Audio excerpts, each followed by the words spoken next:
How to shut down laptop with keyboard in Windows 11. Hi everyone, this is Kate here and welcome back to the channel. And on today's video, we will learn how we can shut down laptop with keyboard in Windows 11. So without any further delay, let's get started. For that, first of all, you have to make sure that your function keys on your keyboard is turned on. If not, you can turn your function key by pressing function and escape key in your keyboard.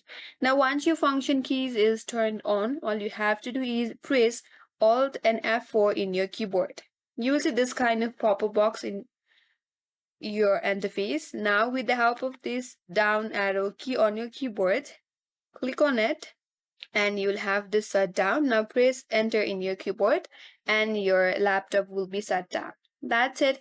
That's how you can shut down laptop with keyboard in Windows 11, and that's all for today's video. Hope this video was helpful, and if you're new to our channel, consider subscribing. Thank you for watching and stay tuned for more videos.